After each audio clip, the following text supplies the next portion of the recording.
मंसूर साहब, आप तो उसके ऊपर अपना एक व्लॉग भी किया था।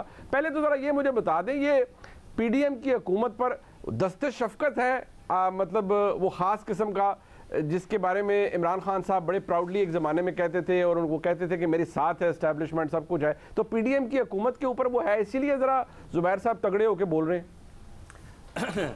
जुबैर साहब तो खैर बिल्कुल भी तगड़े होकर नहीं बोलते। काफ़ी देर से मैं उनका वो तगड़ापन जो है मैं बड़ा मिस करता हूँ। वो काफ़ी देर हो गई, वो निकल चुका है। लेकिन दूसरी बात ये कि ये अभी अतर भाई जो है वो ये बता रहे थे कि जी इमरान खान साहब का ये मानना है, इमरान खान साहब ये सोचते हैं। मेरे ख्याल में अतर भाई को और मुझे हमें इस बात की परवाह नहीं करनी चाहिए कि कौन सा सियासतदान क्या सोचता है। हमें खुद बताना चाहिए कि हम क्या सोचते हैं और हमारे पास क्या खबर है। चलें इसके ऊपर बात कर लेते हैं।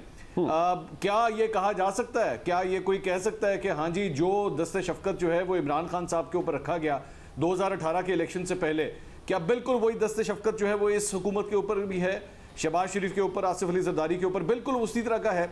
क्योंकि मैं तो आपको मुसद्दिका खबर दे रहा हूँ, ले लें, मैं अगर इसको किसी ने चैलेंज करना तो कर ले, कि जिस एस्टैब्लिशमेंट ने इमरान खान साहब को सपोर्ट किया, जिस एस्टैब्लिशमेंट ने वो जो सेम पेज बना, वो तो कहते हैं, अपने मुंह से मानते हैं कि हाँ जी हमने इनको बहुत सपोर्ट किया और इनके लिए क्या क्या कुछ नहीं किया। उसकी पूरी एक लिस्ट है, अगर कहेंगे तो मैं वो भी अतर भाई को जो है वो भेज दूंगा कि जो वो एक्सेप्ट करते हैं हाँ जी हमने किया है। तो मेरे पास तो अभी तक कोई एक्सेप्टेंस नहीं है। एक स्पेकुलेशन है इमरान खान साहब की कि जनाब ये एस्टैब्लिशमेंट जो है वो बड़ा सपोर्ट करती है इस गवर्नमेंट को और जनाब उन्होंने बड़ा कुछ कर दिया है। हमारे पास तो फिलहाल कोई ऐसी खबर नहीं है। ज़्यादा से ज़्यादा सिर्फ यही है कि जनाब ये देखें कि केसेस जो है वो ख़त्म हो गए। दूसरी बात ये, इमरान खान साहब को एक्चुअली जो मुझे फील होता है, इमरान खान साहब को पता है कि वो जिस तरह दो प्यार मोहब्बत करने वालों के दरमियान जब ब्रेकअप होता है ना और उसके बाद वो 3-4 साल के बाद दोबारा आपस में मिलते हैं, बड़ी ऑकवर्ड सिचुएशन होती है। आप नज़रों से नजरें नहीं मिलाते। आपको याद होता है हमारी लड़ाई हुई थी और उसके बाद हमने एक दूसरे के खत भी फाड़ दिए थे, एक दूसरे के मैसेजेस भी डिलीट कर दिए थे, जो तस्वीरें कपड़े में रखी थी वो भी फाड़ दी थी हमने।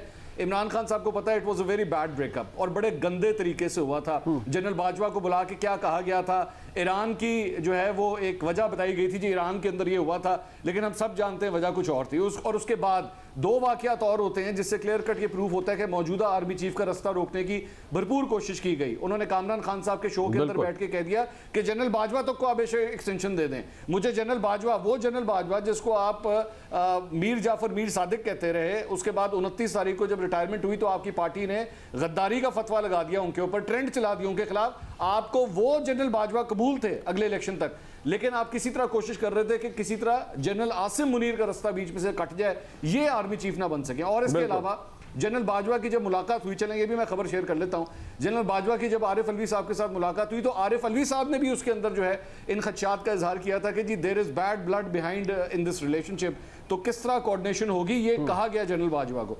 तो वी ऑल नो कि उन्होंने पूरी कोशिश की है। Now what he is trying to do is, वो कोशिश कर रहे हैं कि किसी तरह जो है खुदा के लिए वो 3-4 साल पहले के जो वाकयात हैं बुला दो, अपनी याददाश्त में से मिटा दो, हमारे दरमियान जो कुछ हुआ था, let's have a fresh start, let's have a new start. असल कहानी ये है बस। और वो कोशिश कर रहे हैं कि किसी तरह मामला तय हो जाए, बिकॉज इसकी वजह ये वो ग्राउंड रियलिटी को जानते हैं। 2018 का इलेक्शन उन्होंने जिस तरह लड़ा है वो जानते हैं ग्राउंड रियलिटी को कि एस्टैब्लिशमेंट अगर आपके खिलाफ हो जाए, क्योंकि उस वक्त नून लीग रिसीविंग एंड के ऊपर थी, अगर एस्टैब्लिशमेंट आपके खिलाफ हो जाए तो वो किस तरह बंदे का पट्टा बिठा के रख देती है। ये बात पाकिस्तान तहरीक इंसाफ को खुद अच्छी तरह पता है। वो खुद कहते हैं मैं रहा हूं हुकूमत में, मुझे पता है एजेंसीज किस तरह काम करती हैं। He knows it very well. एक सवाल मैं पूछ लूं, एक चीज में ऐड करना चाहता हूं।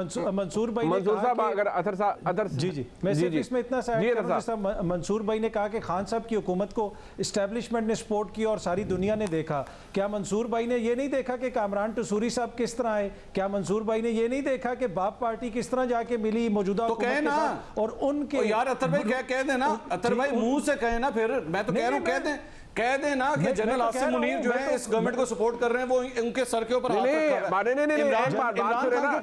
बात है कि जब ये हुकूमत बनी उस वक्त तो बाजवा साहब थे ना, उस वक्त तो जनरल बाजवा साहब थे ना, जिस वक्त तो जनरल बाजवा थे जिनके ऊपर 3 साल से पीडीएम इल्जाम लगाती रही कि वो सेलेक्टर है। तो नहीं, आप इल्जाम लगाते हैं तो खुल के लगाए ना। इमरान खान के कंधे पे गोली क्यों चलानी है? नहीं कहें कि जी जनरल बाजवा जो है वो टसूरी को लेकर आया, वो खुल के कहें। अच्छा नहीं, एक बार मैं अगर जी अदर साहब आप कंप्लीट कर लें, आप कर लें।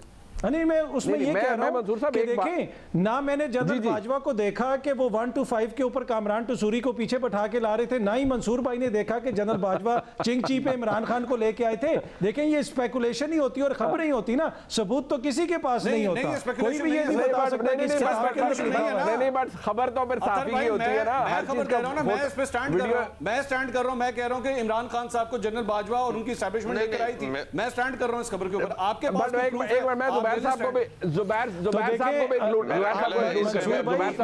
मंसूर भाई ये प्रूफ भी बता देता हूं।